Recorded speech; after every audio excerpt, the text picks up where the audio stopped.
And then, and for those of you on the sidelines, be patient with us for a second. How do I need to, Jen, what do I need to do for Dawn now? You just need to click on his name and make him a co-host. Which he is, do you show up as Jeremy then? Apparently, yeah, so far, yeah. Okay, let me see if I can find the second Jeremy.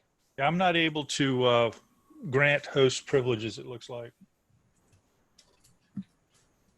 Don is the Jeremy that just has the JH in the green circle. Green circle. Where would the green circle be? On the list of participants. Yeah.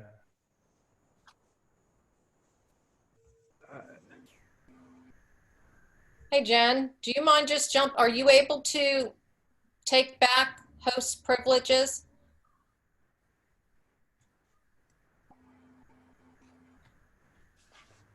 He's listed under me, but no photo. My name has a photo, and the one Don's logged in under me does not have a photo. I'm actually not seeing that second one.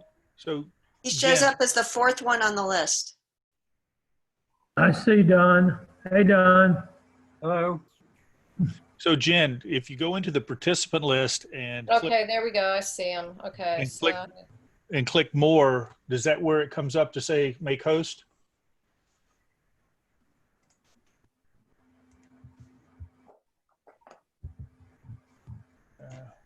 Okay, I just switched you over, Dawn, to be the host.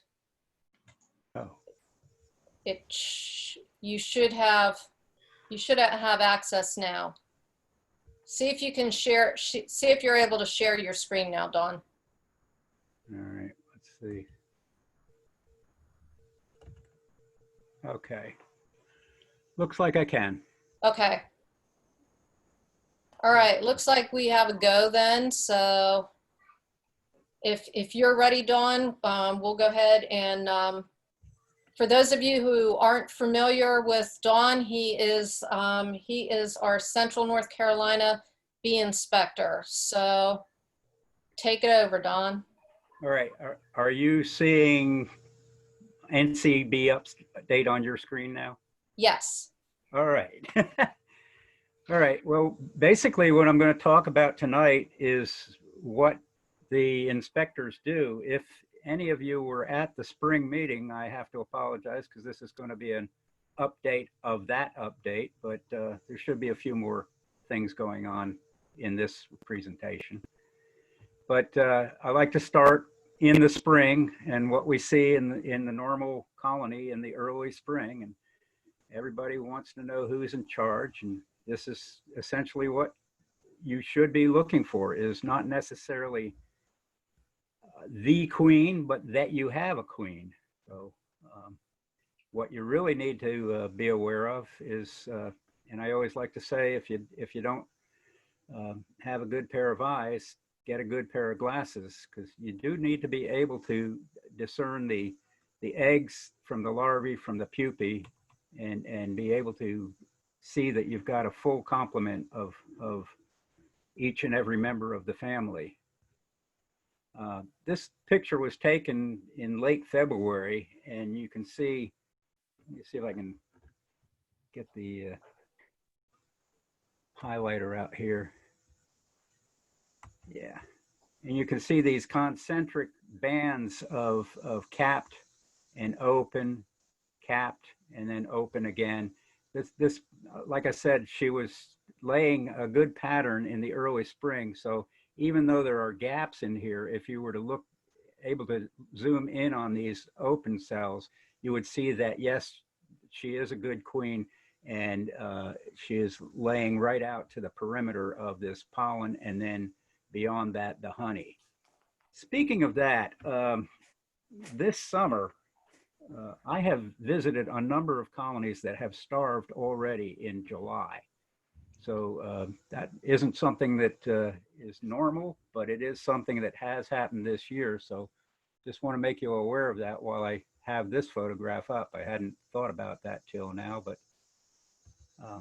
it is kind of critical this year. So be aware of that.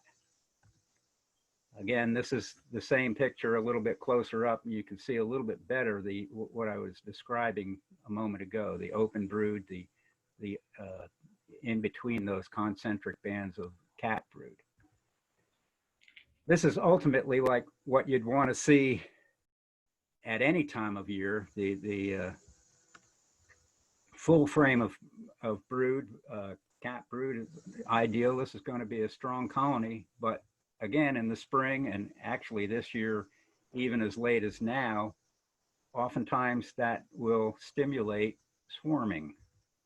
And I think many of us have seen quite a number of swarms this year. Am I correct? Anybody Yes. disagree with that? Yeah. No, I would agree with that. It's been a pretty strong swarming year, and oddly enough, it's continuing into July and now August. I have to think that these late swarms are probably as a result of other factors than overcrowding, though. They're not your typical reproductive colonies now.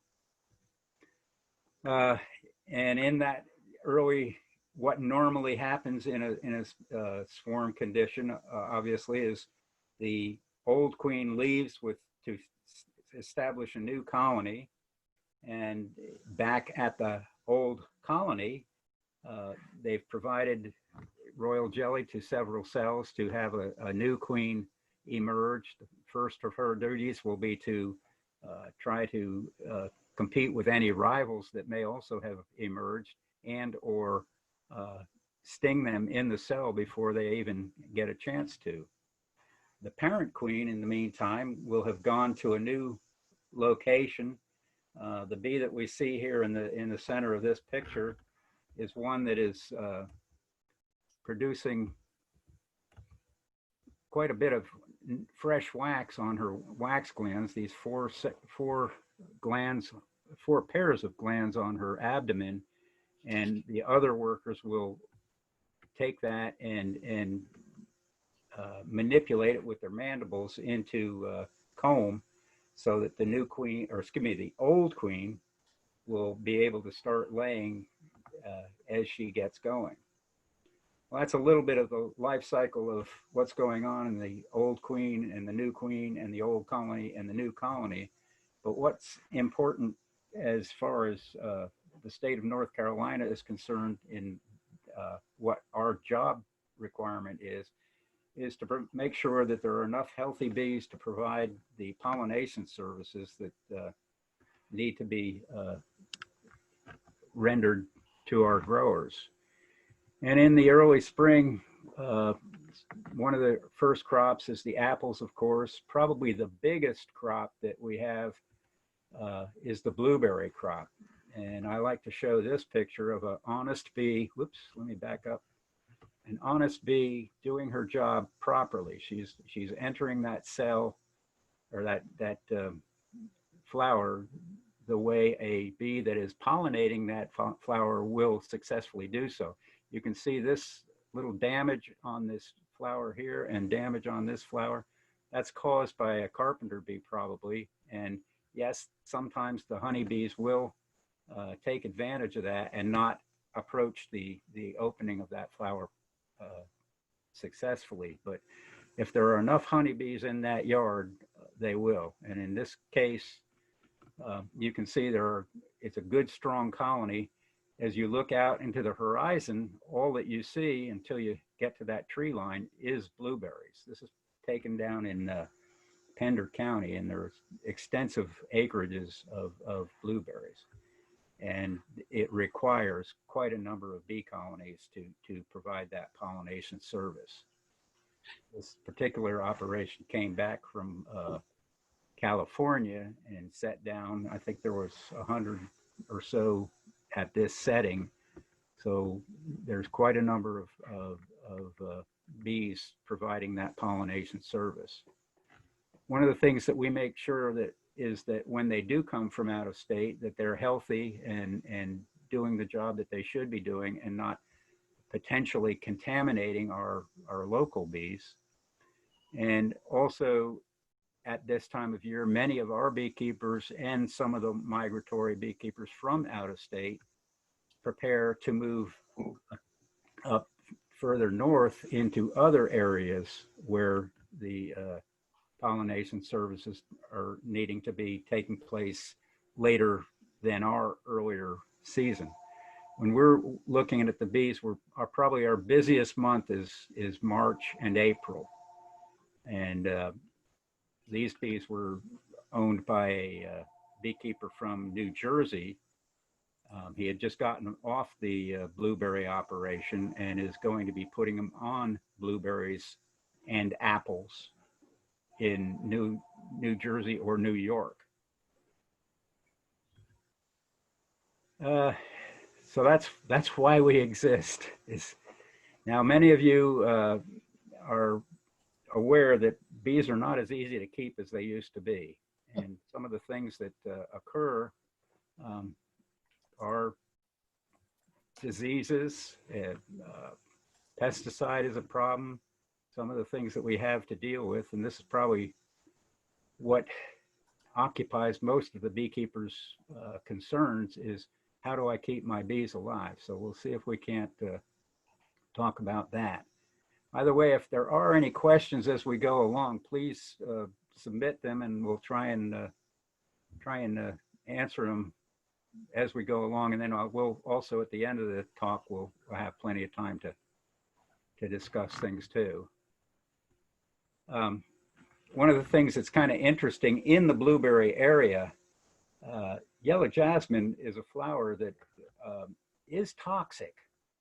And it also, the honeybees, if they get into the blueberries before the blueberries are sufficiently open to be pollinated, the jasmine is. And sometimes we get these situations. This is not a pesticide kill. This is a colony that has gotten itself into more yellow jasmine than it should, and it will recover, but it has knocked down a cycle of workers for that colony, so it sets them back. So that's one of the concerns that the migratory beekeepers have to deal with. There's a plant primarily in the eastern part of the state called summer tie-tie. This is often associated with a condition called blue brood. It's a little bit iffy as to whether or not it's a direct causation. It is a correlation, though, that when the tie-tie is in bloom in sufficient amounts, oftentimes the beekeepers will see this condition. I've seen it as far west as the county that I'm in right now, which is Alamance, and as far north as Caswell and well, in Chatham County as well, where there isn't really that much of that plant in bloom for me to think that this is the only cause of this condition. But it does correlate very closely with that, and again, it will knock out about a 3-week cycle of brood. This is a picture of what it looks like. You can see that we've kind of mashed this larvae a little bit, but very distinctive bluish or purple hue to it. The most serious of the brood diseases is the American foul brood. In this previous picture, we've got the matchstick test, which is a very characteristic, definitive test for the organism. The bacteria that causes this is Pentabacillus larvae, and it causes the bee larvae to melt down, and they adhere to the bottom 2 cell walls of each of these 6-sided cells. What we're looking at is a picture from the top bar to the bottom bar. The top bar is at where the graphic or the description is, and the bottom bar is further away from us up toward the top of the screen. And these scales often are overlooked by beekeepers when they're putting bees on used comb or something like that. And it can be a very serious problem. These spores in this scale are very durable and will remain viable for years. More than 60 years, it's been confirmed. The good news is that in North Carolina this year, our inspection reports have shown that we've got fewer than 1% of the colonies that we've looked at that are breaking down with American foulbrood. There have been years in the past where it was quite a bit higher, and it is extremely contagious when we get an outbreak. But like I said, due to the organization of the association and the cooperation with the apiary inspection program by NCDA and the university, we've been able to keep this condition suppressed quite successfully. This is a photograph of Glenn Hackney. He's our lab technician at the department, and he will sample pieces of comb or scale to determine whether or not it is American foulbrood.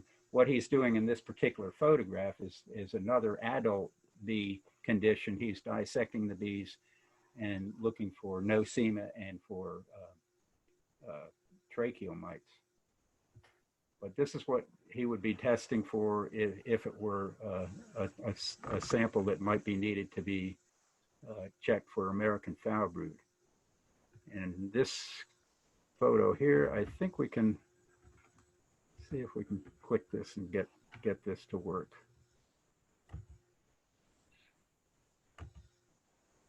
Yeah, this is a hanging drop test. And we turn the volume off down there, but you can see the hanging drop test is under the microscope about the highest power under the scope. And the spores are actually small enough so that they actually look like they're dancing around. All of that vibration is causing these spores to move around in the water that's suspended from the slide plate, the cover slip. So that's pretty definitive that that particular sample was American foulbrood. Any questions about American foulbrood so far? That is our most serious brood disease. You know, since the advent of the varroa mite, we've almost forgotten about some of the brood diseases that we have to deal with. Hey, Dawn.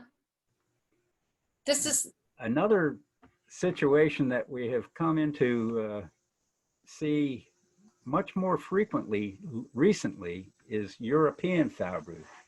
And the most serious concern about European is, well, there are two. One is that we're seeing more of it lately.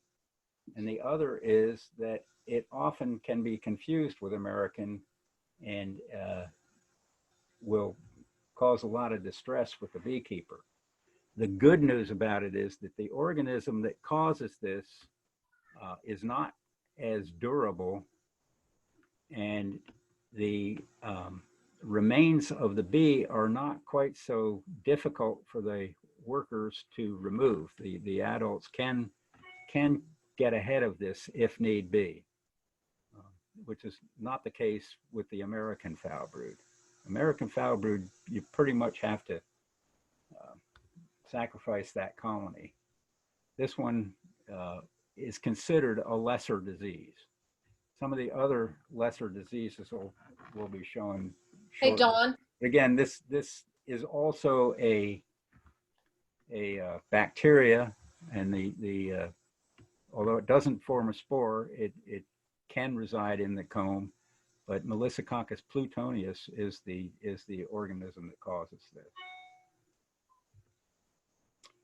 The best remedy for the American foul brood is to burn the equipment. We do have other means to deal with it, but that is one of the remedies for American.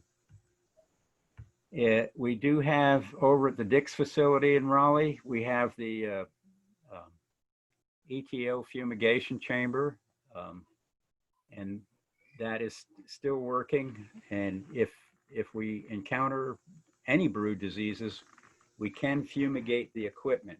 We can't fumigate the bees, obviously, and we won't fumigate the honey. But if you extract the honey, it can be retrieved, and then the woodenware and the frames and the comb can be reconditioned for use after running through the fumigation chamber.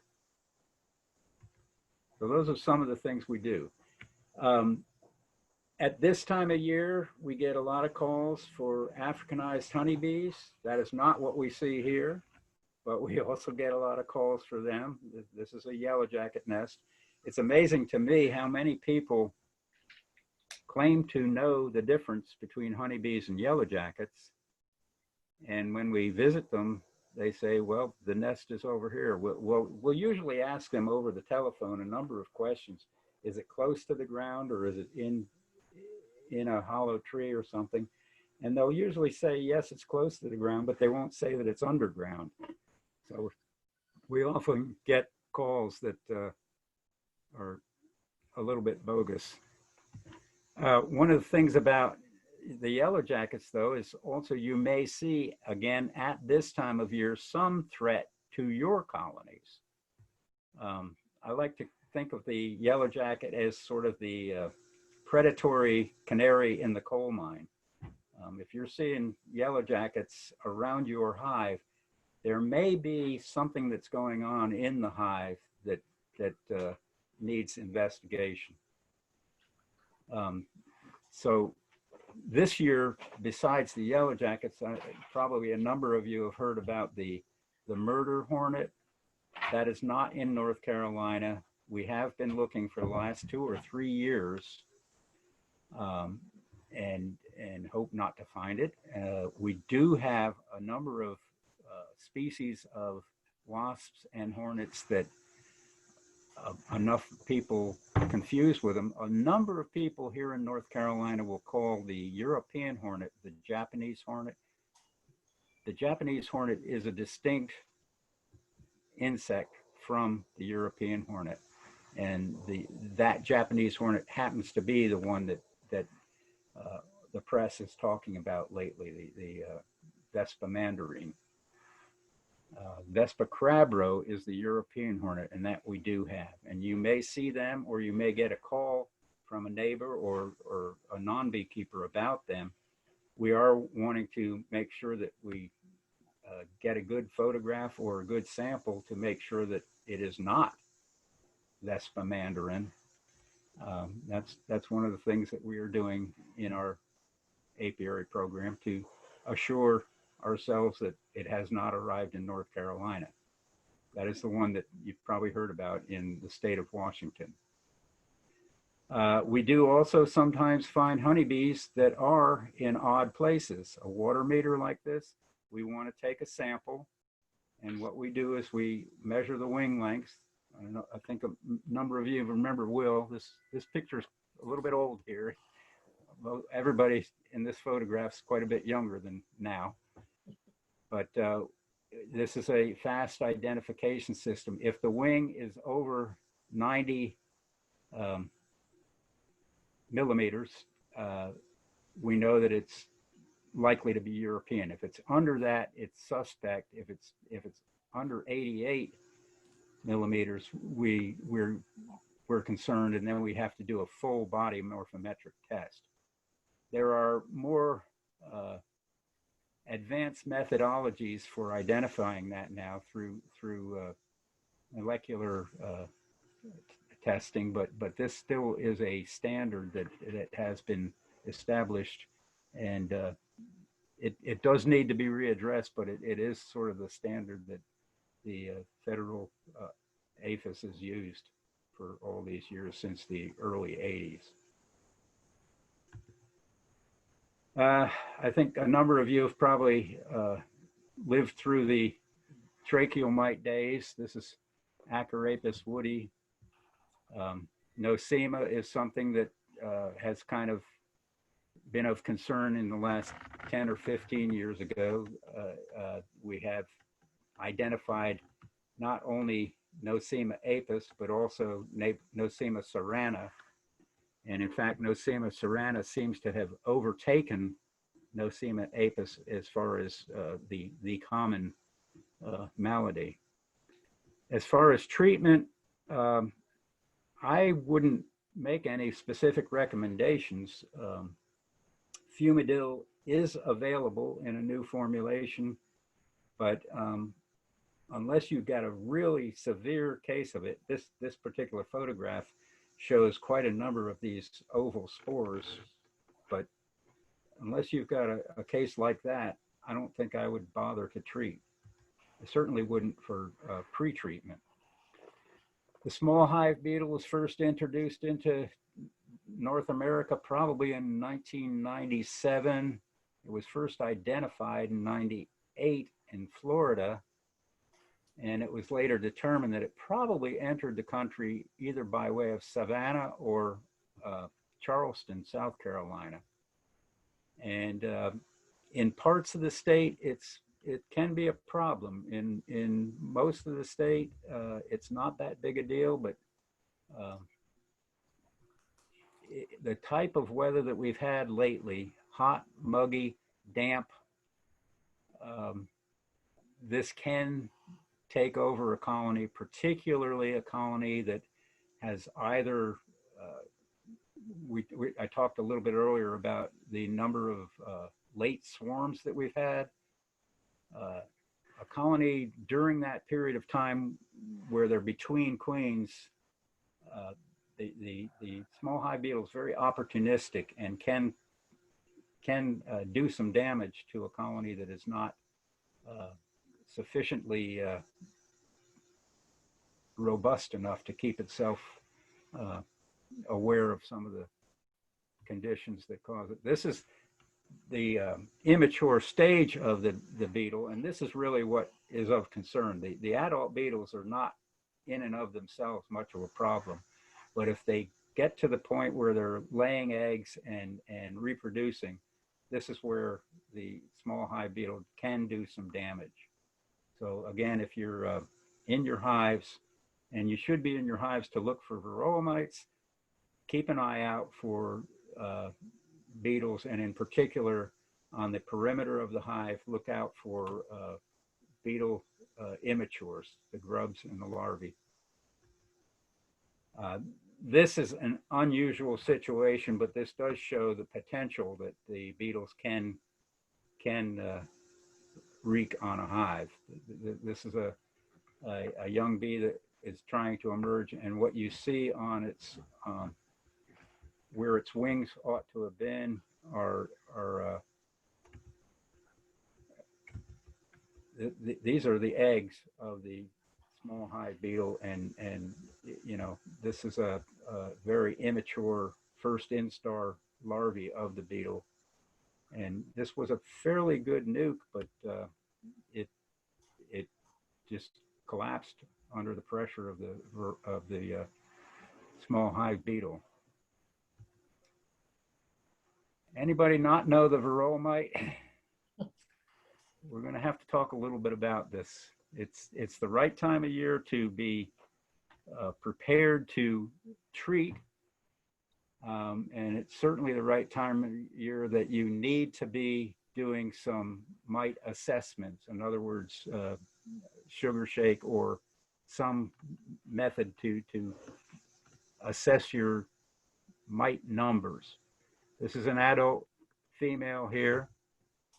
The adult foundress mite will enter the larval cell just before the cell is ready to self-encapsulate and go into the pupal stage of the bee. This is a close-up of that mite. This organ here is actually, I believe it's the peritreme, or the sort of the snorkel of the mite. It actually buries itself in the brood food, just as that larvae is kind of positioned itself in the cell to pupate. And once the larvae has settled down, the adult female will take a meal, and as has been determined most recently, that meal is of the fat bodies of the bee. And within the first 60 hours, she will lay an egg. And that first egg is a male egg. And then every 30 hours subsequent to that, she'll lay another egg, which will be a female egg.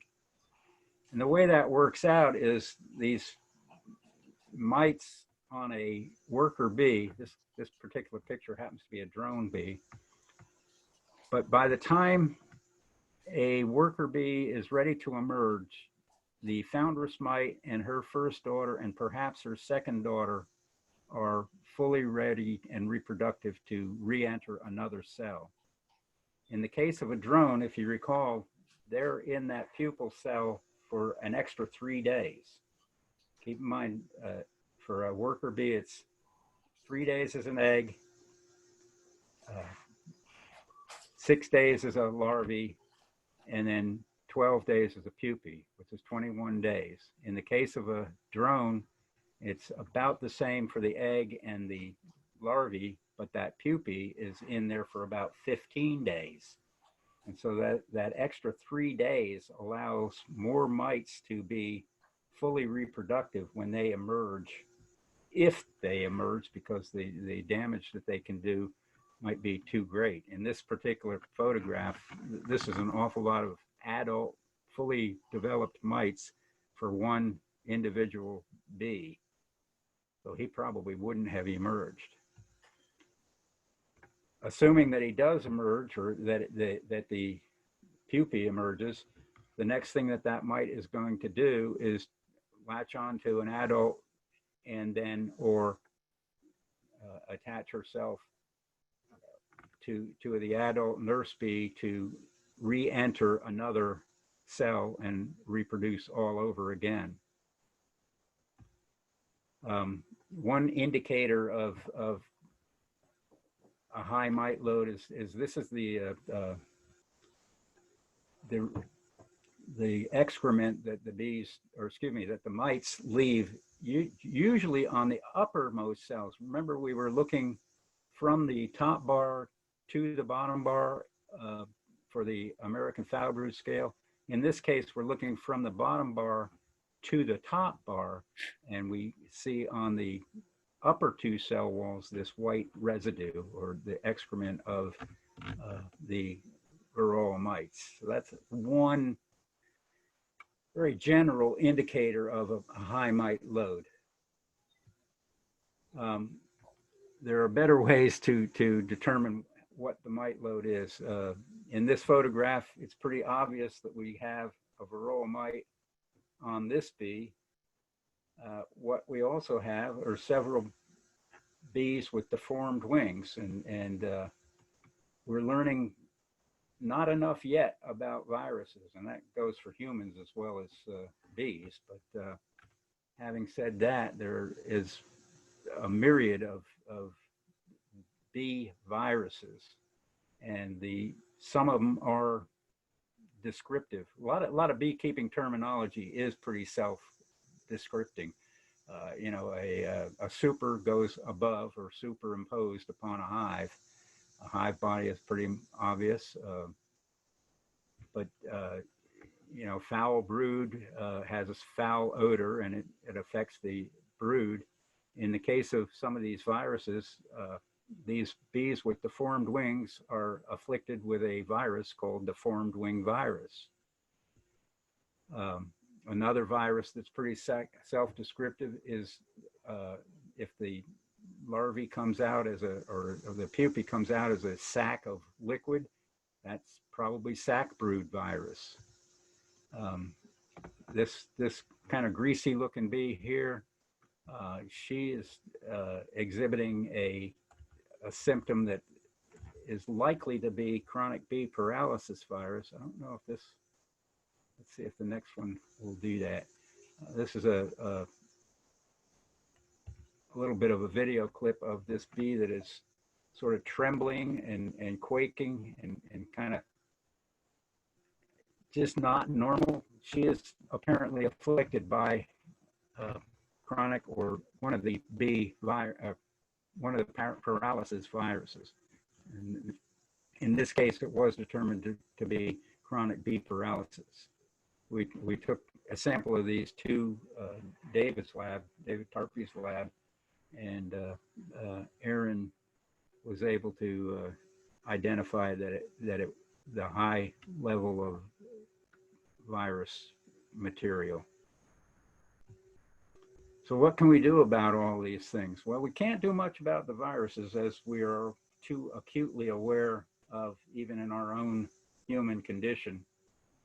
But there are things that we can, well, this is similar to what we can do. We can what do they call it in our condition? Check, see who we've been with and work backwards. But so we can scout and monitor. And one of the best, simplest ways to do that is the sugar shake method. This is I took this picture when I was in Haiti, and it's a simple method that pretty much anywhere in the world you can do a sugar shake, but there are a few modifications that make it even easier. The varroa mite has kind of sticky feet. You can see them on this picture here. They've got these sort of white pads on their feet, and that makes it. Let's see if I can get that laser pointer up again. You know, these feet are actually kind of adhesive. That plus all of the hairs on the mite all pointing in one direction make it very easy for the mite to attach itself to the host, the bee, and difficult for the bee to work it loose. But the powdered sugar does a couple of things. It irritates the mite, it irritates the bee, and it also kind of gums up their feet a little bit so that they're more easily detached from the body of the bee. And this is a little clip that Glenn and I did the other day. I have to apologize for its videography, but we will show it. And this would be a good time if there are any questions. I have the audio off, so there really isn't anything that we could hear. We were a little too far away from the camera to do it, but I'll kind of walk through it. But if anybody is puzzled about what I'm saying, please cause me to pause. Glenn is making sure the camera is on. Yeah, he's starting it there. You want to go into the brood nest. So we will first remove that super that's on the top and go on into the yellow box, the brood nest. What we want to do is collect a sample of bees from that brood nest, and the mites, the bees that are flying around are the foragers. They're likely to be less afflicted and less affected by any varroa mites. So we want to get to the youngest bees that we can find. One of the things in the spring that I like to do is a number of people will see that there's a bit of burr comb between the upper box and the lower box. Before you just scrape that off, it is worthwhile to take a toothpick or your hive tool, the edge of your hive tool, and roll it just to see if you see any mites on that burr comb. The burr comb is usually got, if it's got any brood, it's usually drones. So it's a good place to look early spring. This clip that we're doing here was actually taken the day of the hurricane. So we were sort of pressed for circumstances here. That purple hive we were going to use, but that actually, I knew that that one had quite a number of varroa mites in it, and unfortunately it had enough varroa mites to kill the colony. That colony is no longer viable, so we went to this one. What I'm trying to point out here is the combination of open and sealed brood, and I didn't actually hold the frame that well to demonstrate that, but it had quite a bit of open brood, and that was being fed by the nurse bees, and also sealed brood that would be emerging sometime soon. So this is the easiest way to collect a sample. You can tickle the bees into a jar, but this is even easier, and making it easy makes it more likely to get done. So whatever way you like to do it, the critical thing is to do it. And I can't emphasize that enough. And this is the right time of year to make sure that you've got healthy young bees ready to rear more healthy young bees for the fall, so that those bees will be able to overwinter. It seems kind of funny to even say that. I've got a 1/4 cup scoop there, so I'm going to take a little bit more than a 1/2 cup. Well, actually, a 1/2 cup is about right. You want to get about 300 bees in your jar, and a 1/2 cup does that. The reason I dumped 3 is the second scoop, I actually missed the head of the jar.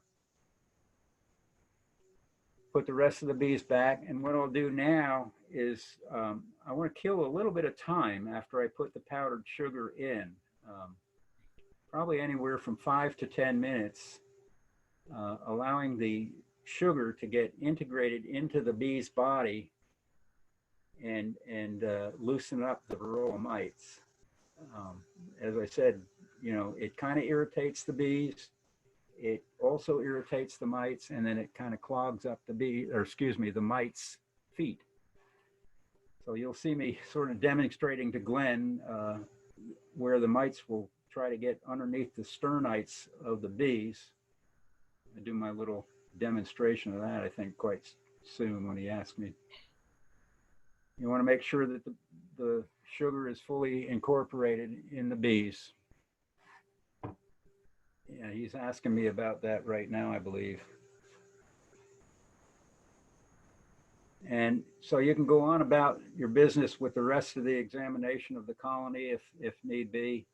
I like to set this jar in the shade so that it doesn't get overheated. Well, have we had a day that has not been particularly hot?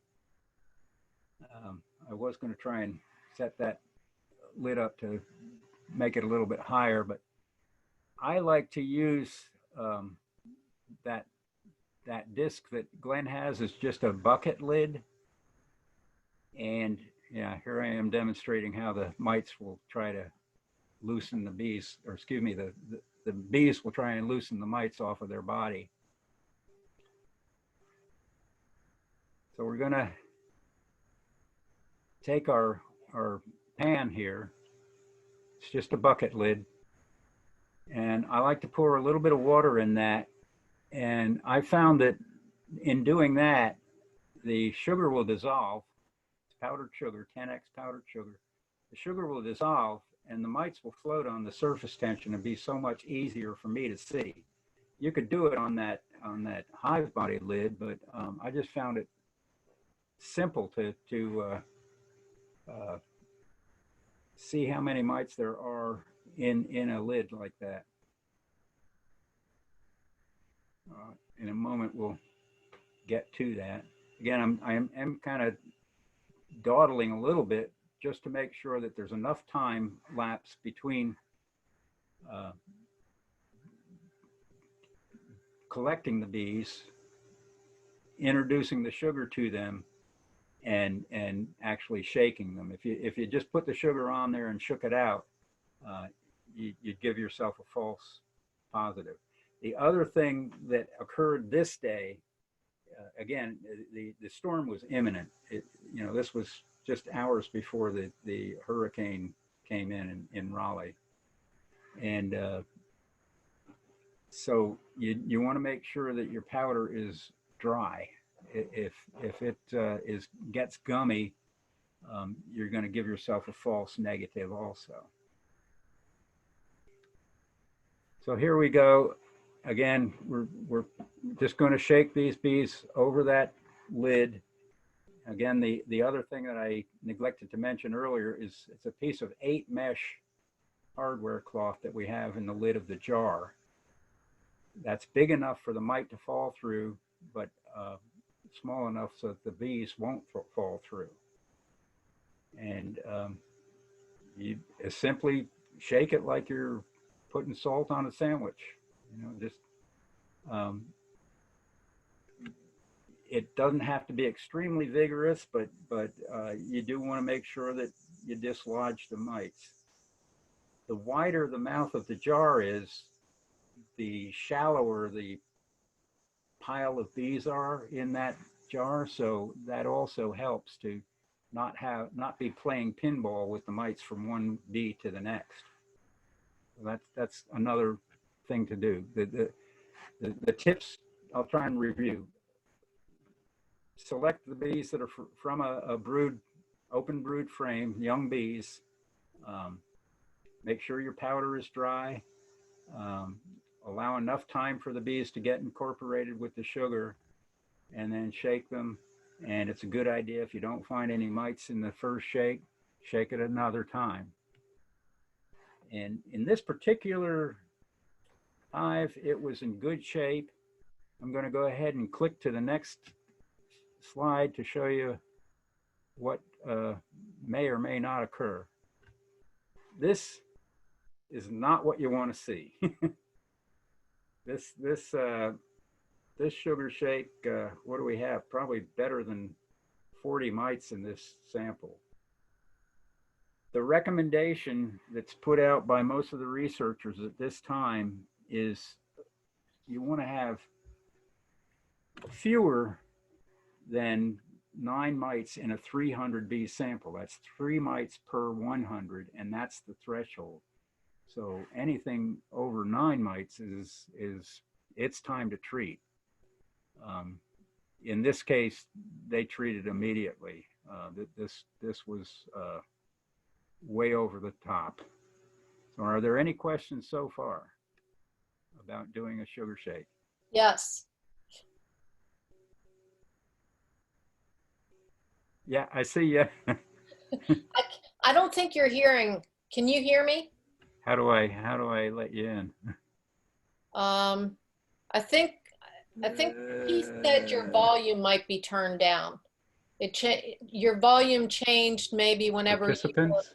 showing a video earlier. Can you hear me now? All right, who am I?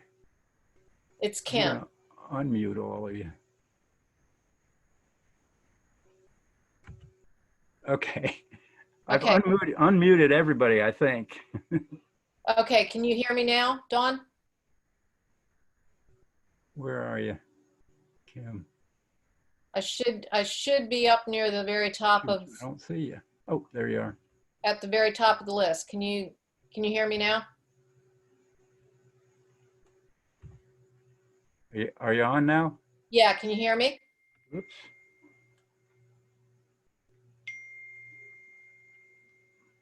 Yeah, it is. I'm sorry. Yeah.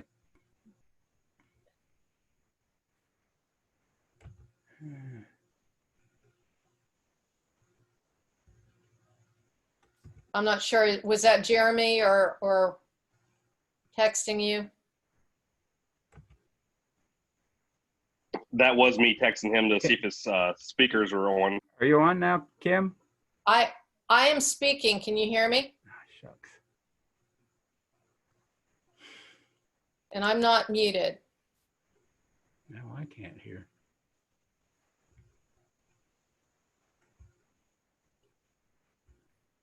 Now I need to hear. Can you hear me now? Is that any better?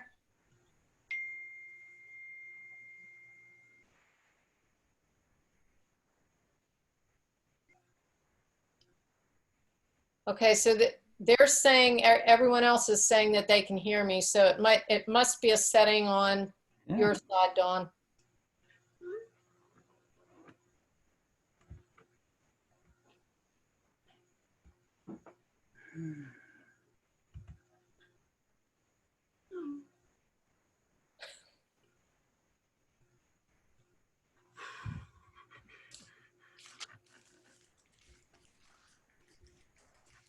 Hey, Jeremy.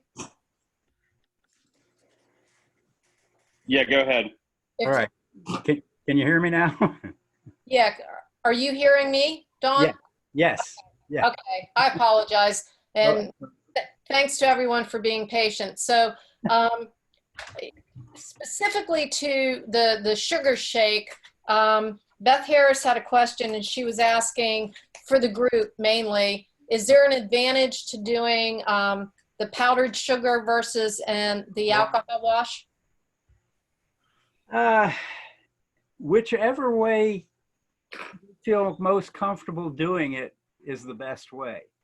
A number of people just hesitate to kill 300 bees. I don't have a problem if they don't want to hurt the bees. I can understand that. The bees and the mites survive the sugar shake. It's not the best thing for them, and you try not to collect the long one in the hive. The alcohol wash is probably more precise, but if you do the sugar shake properly, it will give you the numbers you need to have to do your assessment and make your decisions about treatment. Okay. So again, it is a more precise method with the alcohol wash because you can make sure that you can count every single bee and you can count every single mite to make sure that you do have a precise ratio. But I think more people are more willing to do the sugar shake. So that's why I push it. Okay. Yeah, I was recently in Chris Hagwood's apiary in his yard, and he was working with some mentees, and he actually does a combination where he starts with the sugar shake, and then those same bees, once he's gotten an initial mite count from those initial bees, then he uses those same bees and does the alcohol wash. Yeah. Yeah. You've brought to mind a survey that we'd like to do. If one of the materials that a number of beekeepers are using now is the apiary, which is an amatraz product, and there's some concern about it maybe the mites adapting to it, developing resistance.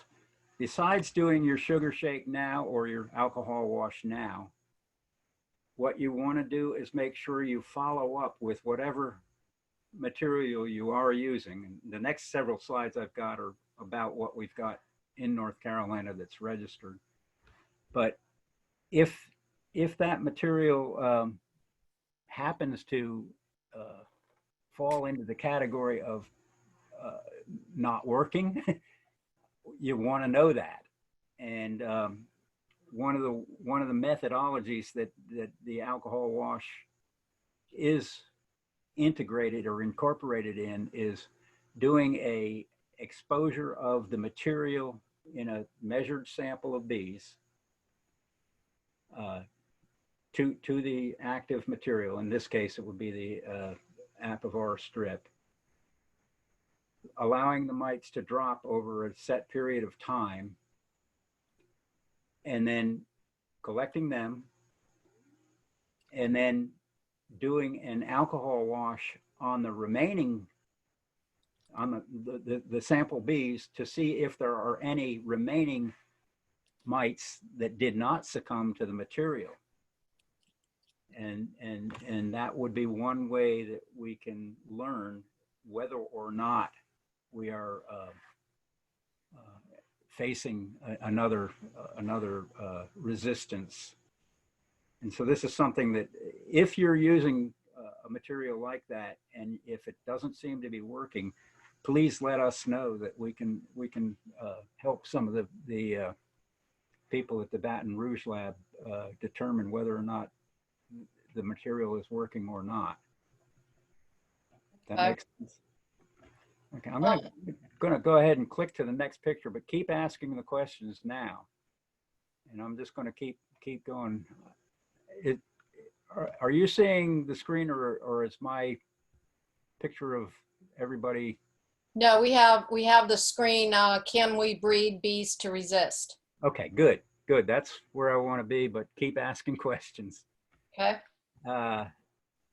Adolphus and Jen Keller have been doing since we've been kind of a little bit quarantined from our normal duties to a certain extent. We're having a little spare time to do some of the things that we've been trying to do for the last several years, and one of them was to keep our hands busy in exercise, or particularly in Adolphus's case, doing some instrumental insemination. And it's pretty fine work, but it is something that is ultimately worthwhile for researchers to do. I do have to say, oops, why are we not advancing here?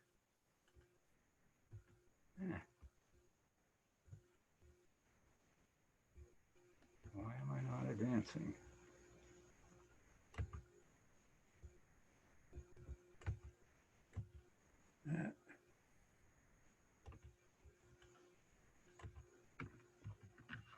No? Okay, here we go. There was one of the researchers from Canada always said that it'd be difficult. Breeding resistant bees is like breeding wolves to resist, breeding sheep to resist wolves. And Jerry Larson, came up with the roundabout way of that being successful by having sheep with steel wool instead of regular wool.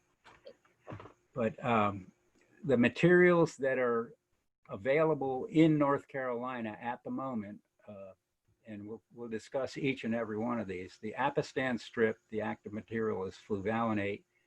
I got a call from a fellow just yesterday asking me, is that stuff still able to be used with any success? It's been so long that we have not been making a recommendation that perhaps we are seeing some level of susceptibility on the mites part. That would be something, if you were to use it though, you would definitely want to do a follow-up assessment to make sure that it is working. The check mite,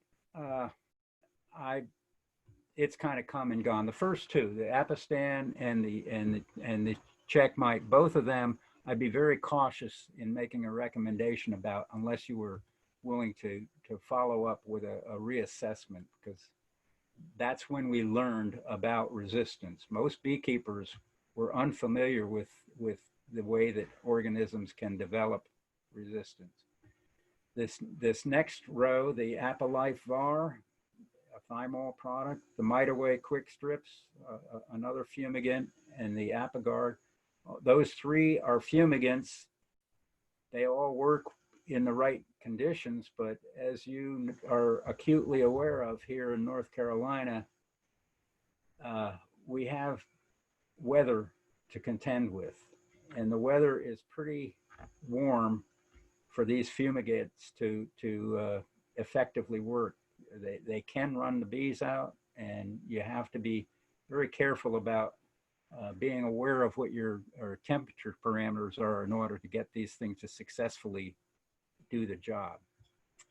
They do work, but it's just timing and knowing what the weather is going to do is critical in those cases. That can also be said for the Hopguard, which is a hop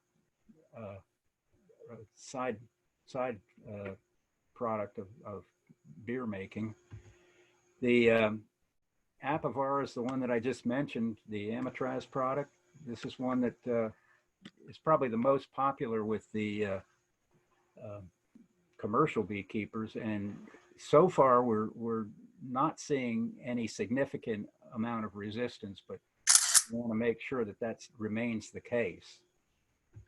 And then most recently the oxalic acid, and that is delivered in several different ways. Whenever you're using any kind of product, though, you do want to make sure that you read the label and follow it as closely as possible. In the case of the oxalic, be aware that there are certain conditions under which you need to keep in mind. It's you know, it's not that effective in the middle of the summer when there's quite a bit of brood present. A lot of people kind of say, well, I'll treat them, and then I'll treat them again in a week, and then I'll treat them again in a week, thinking, well, okay, that'll cover a brood cycle. Well, the bees emerge every day, not just every week. So be aware of that if you're going to do that. And again, the label is a legal document, so be aware of that also. You know, the pesticide fellows in this state are among our best allies in protecting our bees from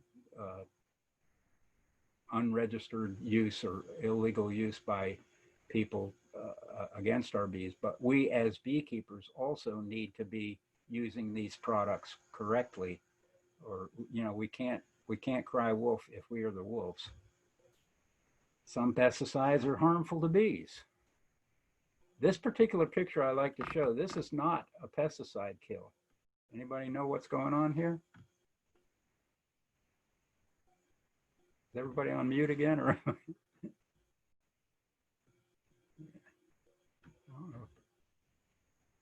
This is actually what I've seen just this week. In fact, this was a result of starvation. Unusual for this time of year, but this year is an unusual year. So be aware that besides having a good queen in a colony and a robust colony, if it's too robust, they're going to be eating a lot more food than a colony that's not. I mentioned the pesticide guys, and they actually instituted the field watch or the bee check, and that is it's a voluntary program, but it has helped and has developed a good relationship with the pesticide applicators and the beekeepers. So it is a worthwhile well, since it's free, it's definitely worthwhile. So be aware of that and put it to use. That previous slide was, you know, every now and then we do collect samples, and in this particular sample, we ND means no, not detected. So this sample was, let's see if I can find my pointer again. All these NDs here indicate that the materials, which are over here, were not detected. So whatever happened to the hive, we can't attribute to a pesticide incident. You know, some crops that we've got are conducive to bees. Some crops that we've got, we'd love to. By the way, apparently the sourwood did hit up in the mountains this year. It was a good year for sourwood. I don't know of too many beekeepers in the Piedmont or in the coastal plain that did well with honey, but the reports that I've got indirectly from the mountains are that they did get a good sourwood crop. And some beekeepers are actually, I went by one of our commercial places just today, and he had planted quite a bit of the buckwheat for the bees. hopefully very soon we'll be getting the goldenrod to come in. You know, this is a picture of Adolphus Leonard looking at a nice frame of brood about this time of year out in the coastal plain. And in a normal year, we would be preparing for the state fair. That won't happen this year. I've got mixed feelings about that. I think anybody who knows me knows that the October has not always been my favorite time of year because it does throw us off, but we'll see what we do this year. Yeah, there are 6 inspectors in the state, and I'm just going to go territory by territory. This is Adolphus Leonard's territory. He covers the North Coastal Plain. These are all of his counties. We've got a new inspector for the Southern Coastal Plain. John Harris is his name. I should have put their names in here. My territory now incorporates Wake County, along with most of the other parts that I've already been doing for a number of years. Nancy Rupert has kind of taken some of mine and consolidated off of part of hers. She's always been very busy, and so we've made it a little bit easier for her to get from one end of her territory to the other. Greg Ferris has got the I-77 corridor, essentially. And then Lewis Cauble, who I don't know if any of you have dealt with Lewis, but he's got a real thing about varroa mites. So I wanted to put that in there for him. And I don't know if everybody is able to speak or not, but if they are, now would be a time to. So Dawn, while you've been presenting, questions have been coming in and I've been pulling them. So I'll go ahead and read them off to you. And some of them have some similar themes to them, but this first one comes from Andy McRae. Should we be feeding constantly sugar patties, pollen patties? I would probably provide a source of nectar or sugar just based upon what I've seen this spring, or spring and summer. Now, if they've got honey, no need to, but there have been so many colonies that are on the verge of starvation. You know, anybody that's harvested any honey needs to be aware that they've consumed a lot of what they normally would have in their hive body. As far as the pollen patties, I'm a little leery of them because of small hive beetles. If you do feed pollen or pollen substitute, do it in a measured manner. Don't give them more than they can take in a very quick turnaround time. If you were to just slap a big pollen patty on a relatively light colony, you're inviting beetles to the feast. Okay, this is also coming from Andy, sort of following up or going on that same theme with the pollen. He's saying, can supplemental pollen and/or protein help initiate some brood expansion?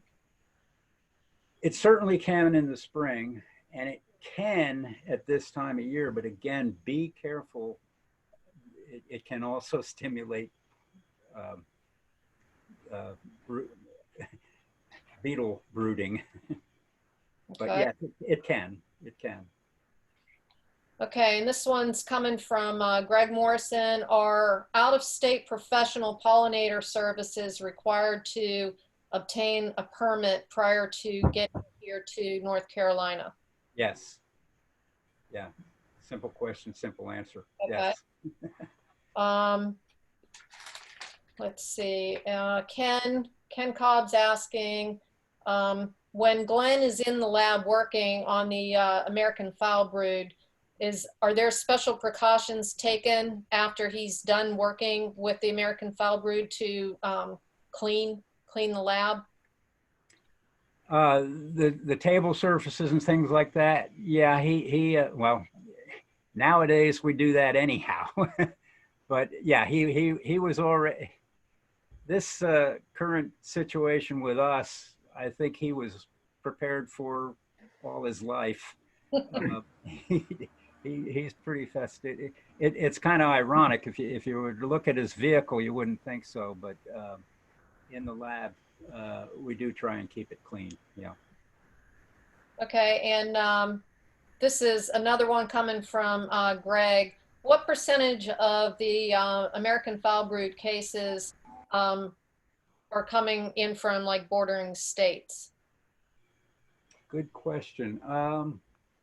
I would, getting back to the previous question, or not the immediately previous one about the permitting and certifying, when bees come in from out of state, we require that they be inspected by the sending state and certified, and we receive that certificate, and it usually will state on that certificate that they have been inspected, at least for American foul brood. So in most cases, we will accept that, and also we will follow up to make sure that that is the case. There have been situations, I remember probably about 7 or 8 years ago, where a fella came in from up north, and Nancy found a significant number of colonies that were foul.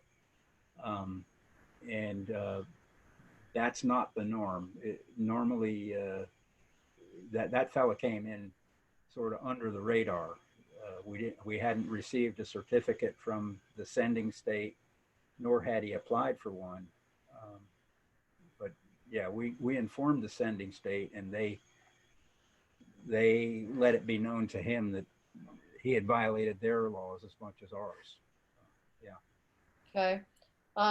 Here's another one related to the small beehive from, or small hive beetle from Andrea. Do they live in the garden and other places other than inside a beehive? Yeah, they're actually a type of sap beetle. So their diet is very general. They just happen to have a preference for honeybee products, but they can survive on a number of fruits and rotting vegetables, that sort of thing. The adult beetles, normally when they're in a reproductive situation, that they won't last more than a month or two, but when they're sort of in a static or situation, when they're not, they can live for several months, just eating, like I say, rotting vegetables. And yeah. Another question from Andy. He's asking, will uber hygienic girls abort Varroa infested brood? Do they? Yeah, that's what they do, is they remove, Varroa sensitive, VSH is just that, Varroa sensitive hygienicity, where Okay. they actually seek out the afflicted bees and uncap and remove. Okay, and John Savage is asking, when a mite emerges, how long is it before the mites enter into another cell? Yeah, and that depends upon the time of year, obviously. normally they're going to either latch onto a nurse bee or they're going to crawl over to a cell that is being encapsulated and will they normally will not spend a lot of time in that what I like to call a phagophoretic stage where they're just on the adults. Most of the mites at any given time, let me see if I can click this while we're talking. At any given time, they're going to be seeking brood to reinfest. But again, when a colony is broodless, they can survive. The adults will survive on adult bees over the entire winter. So it's a situation dictates how long they can survive, what they're doing. Okay, and this is a question from Autumn Buckner. She's a first-year beekeeper, and she said they're still working on filling out the frames. One hive hasn't even finished building out the 8 frames, and the second hive, which now has a new queen, is working on finishing 2 brood boxes. Let's see. They're almost done with the first box, so I added a second, but then they decided they wanted to swarm. Had to refill some of the brood we sent with the queen so that we could control the swarm. That being said, how long should it take to fill out an 8-frame box? Am I feeding? And also, how and when should I add honey supers so they can start building out comb faster? Ooh, that's kind of a complex. Yeah, there's a lot. There's a lot in that. Yeah. As far as adding equipment, I'm going to guess that you received that colony or that, I'm assuming it was a package, an artificial swarm, in the spring. And if you missed the honey flow, the chances are that they reinvested all of what they would have produced into making that wax for comb. I would feed that colony a thin sugar water while it's warm. See if you can stimulate them to draw out more wax, but I would probably not try to get them to fill that upper box. I would want to make sure that that lower box was cozy, you know, from frame 1 to frame 8. Yeah, she's saying that she got the nuke back in March. Oh, it was a nuke. Okay. Yeah. Yeah, and I'm assuming that there was some issues with the queen, I think. Is that sort of stated in the inquiry?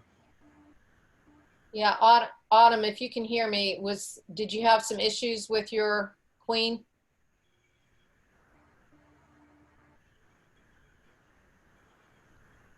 Well, Yes, okay. they created a swarm cell. So my mentor took the queen and some brood box because it was already closed up. Yeah. Yeah, I would just concentrate, and it was an 8-frame box, right? That's eight correct. frame. Yeah, I would want to get that as well established. You know, the center 4 or 5 frames, I'd like to see brood, and the perimeter, I'd like to see food. You know, at least the 2 outside frames, maybe on both sides. But yeah, to try and get them to build the upper box as well, it's pretty late in the season. For some reason, she's laying on the outer frames. Oh, that's The new queen. That's good. Yeah, that'd be good. I have my phone number up there. Don't call me right now, but yeah, if you do have some specific problems, definitely don't hesitate to give us a call. You know, particularly new beekeepers are always saying, well, I've only got 1 colony, here we are showing pictures of, the blueberries with hundreds of colonies and stuff. That happens in the spring, but, we try to serve the citizens of North Carolina. So if you've been living here, you've been paying us. So put us to work. Kim, can I say something? Sure, go ahead, Charles. My name's Charles Heatherly, and I've worked with Don for more than 25 years. He was going strong when I first got involved in beekeeping. And we're extremely fortunate to have Don and his colleagues working for us in North Carolina. We've got the best program. He calls it an inspection program, but they're not really inspectors, they're helpers. Whenever we have a problem, Don and his folks are always at our disposal to come and help solve the problems. And we've got an extremely good beekeeping organization in North Carolina, and that's largely due to the program that Don and his folks have put on for us. So let's give him a good applause. He does a great job. Well, I appreciate that, Charles, and I will accept that on behalf of the rest of us. But yeah, I've been fortunate to have inherited a good program from Logan Williams, and yeah, we do have some good fellows working in the program. Hey, Don, I have another question here. This is coming to us from Glenn Zeblo. He sent this via email to our secretary, and Glenn's asking, my colony has stored up to 1 full deep, 10 frame super, and 2 full medium supers. The honey is funny honey, so I do not intend to harvest, but want to use it to winter the bees. My question is, can I freeze the medium frames for later in the summer, early fall, or reduce my hives down to just 2 deeps for brood in stores? My goal is to stop feeding them and reduce space to get better handle on the small hive beetles. Yeah, that actually sounds like a pretty good idea. If you've got a big enough freezer compartment to do that, that sounds like a pretty efficient way to deal with it. Yeah. Well, I think I've gone through and captured everyone's questions. If you sent a question into Dawn and we did not address it, feel free to chime in right now.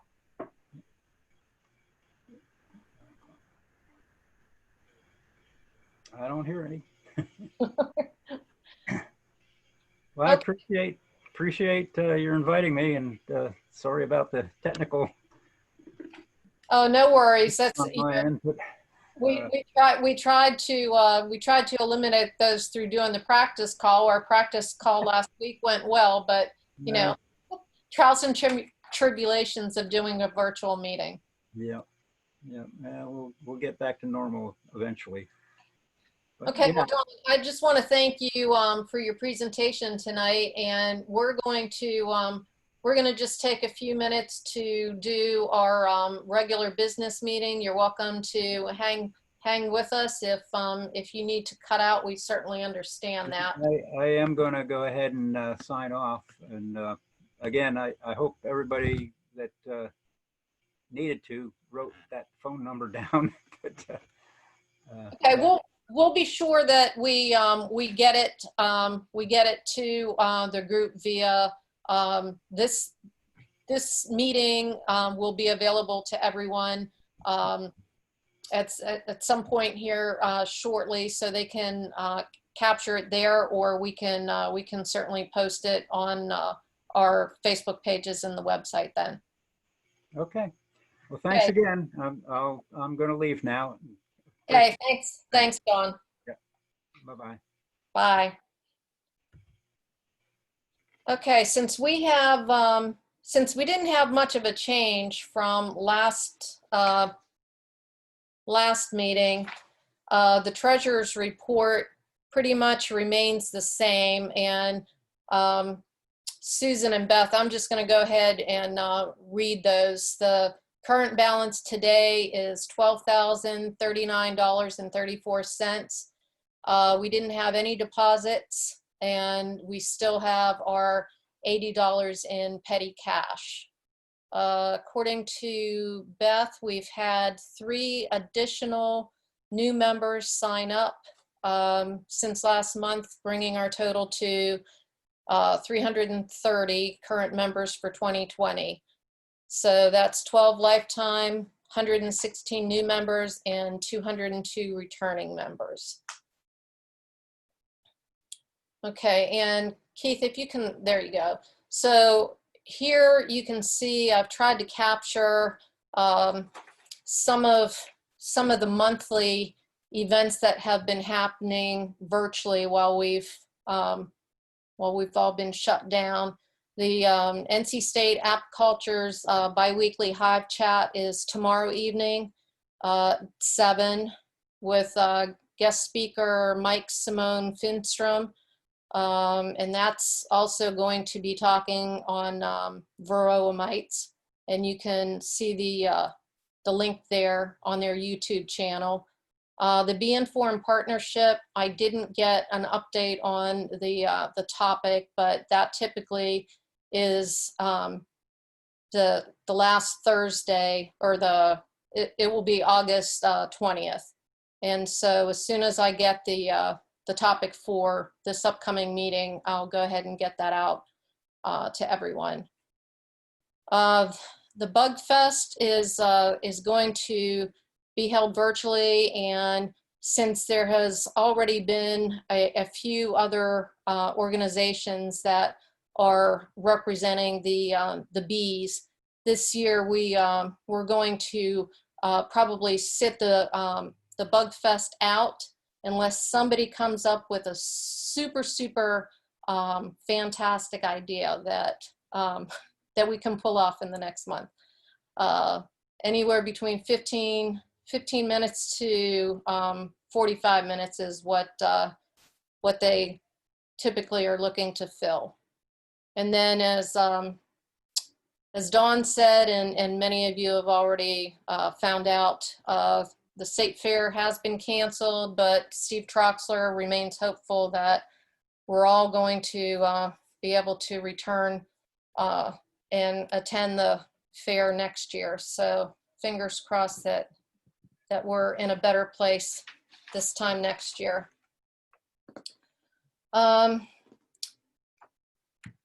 Okay, so I'm just, as we enter into the final months of 2020, I need to remind the club members that we do have a few openings for positions next year. We're going to be looking for a new vice president, secretary, and a 3rd board member.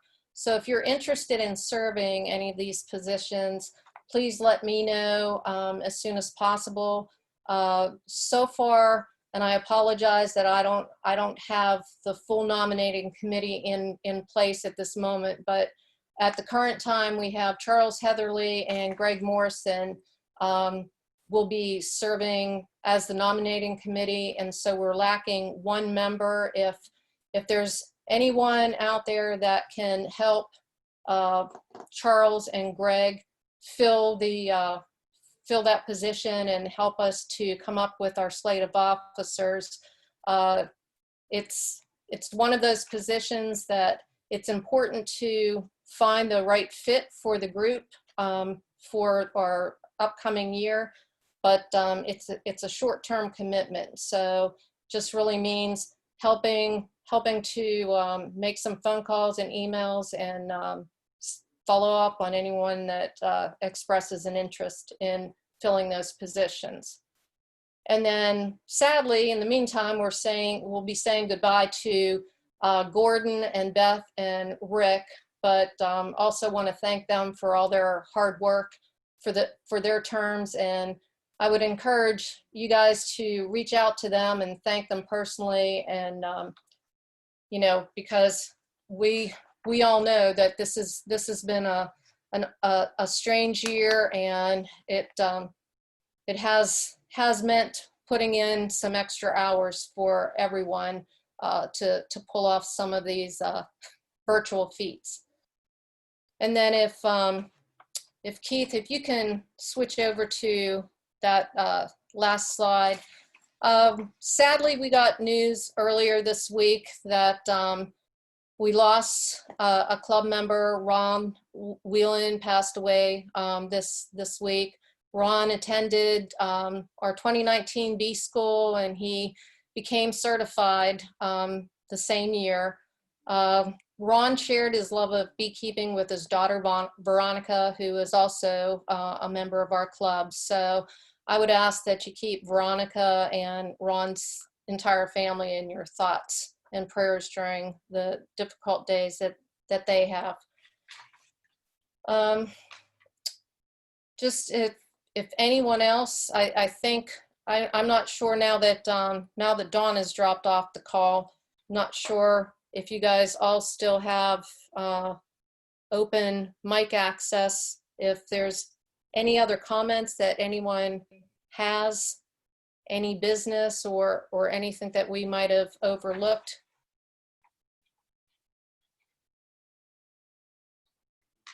Anyone out there?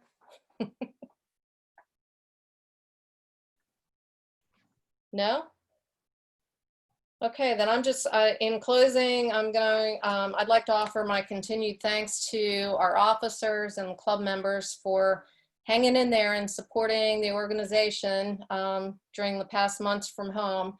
I know it hasn't been easy in many regards. Many of you have been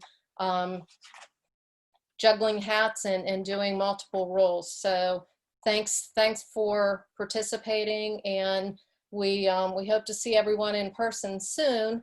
And we'll do that when it's safe and when we're allowed to. So I'm going to sign off and say good night. Thanks, everyone. Good night. Thank you, Cam. Night.